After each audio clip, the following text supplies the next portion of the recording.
Just a heads up about the speech. There will be no active audience because most of my friends and roommates are currently quarantining. Human-driven activities harm biodiversity by threatening approximately 1 million species with extinction, and now in the coming decades, including over 40% of amphibians, 33% of corals, sharks and shark relatives, and marine animals, and causing an average decrease in population size for 68% of mammals, birds, fish, and reptiles. These numbers can seem scary, but they're far worse than they sound on paper.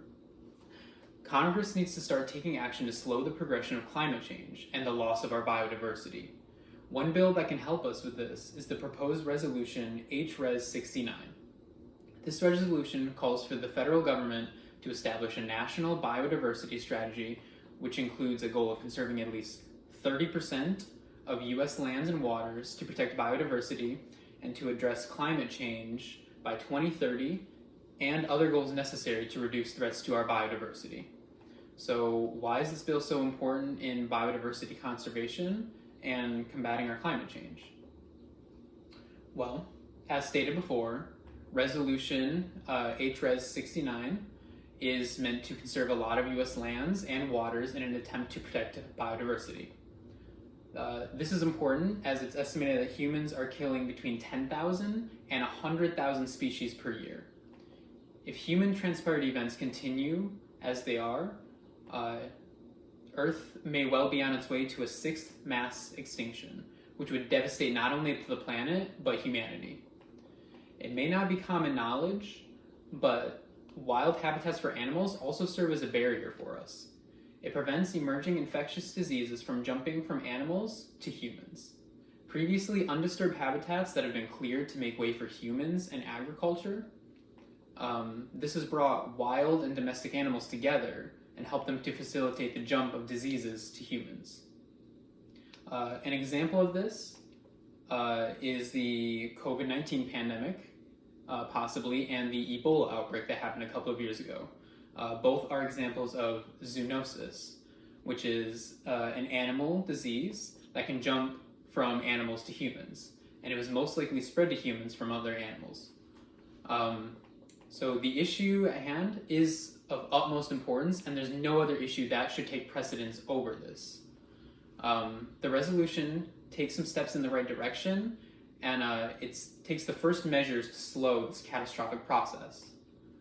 So the main sponsor for HRES 69, Representative Joe Neguse, takes into consideration the ethical responsibilities of planetary conservation and the massive responsibilities that we shoulder to protect our future.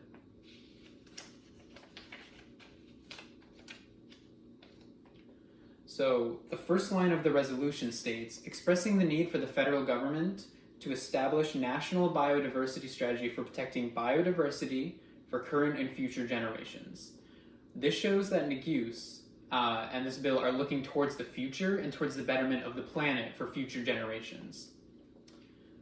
The Interaction Council quotes the Universal Declaration of Human Rights in regard to the obligations associated with human rights, stating that if we have a right to benefit from the Earth's bounty, we have the obligation to respect, care for, and restore the Earth and its natural resources.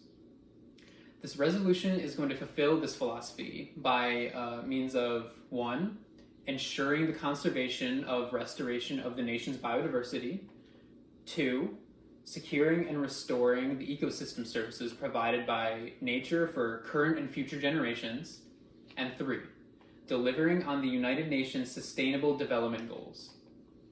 Even though there's a multitude of evidence that climate change and reduced biodiversity is a great threat to our planet, there's some objections to the bill, and they're reasonable when you look at them through a short-term lens. So Americans are overall in support of protecting the environment, but there's a deep partisan divide on the issue. With the partisan split on the rise, there's a degree of animosity when discussing the opposing viewpoints. While more than half of all Americans rank the issue as a top priority, other issues such as defending from terrorist attacks and strengthening the economy outranked environmental issues.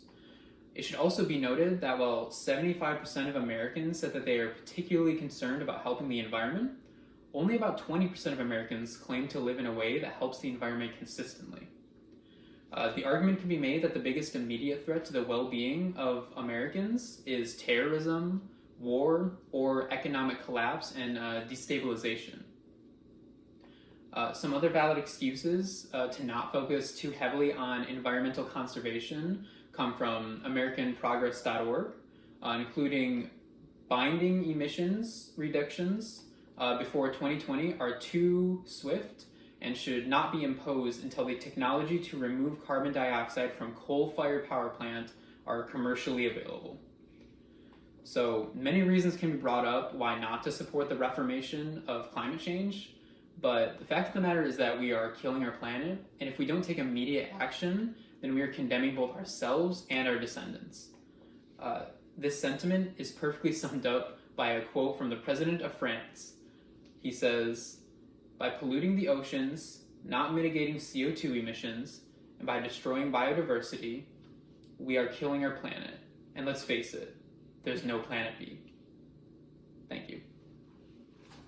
I'm going to read a question that one of my friends sent in.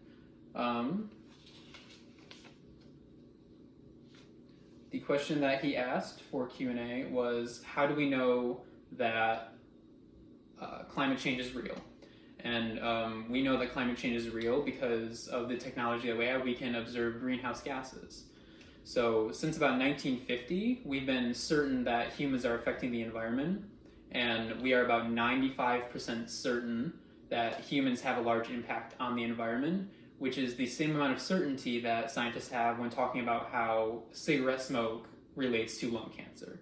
So there's a very heavy correlation, and it's impossible to ignore. Thank you.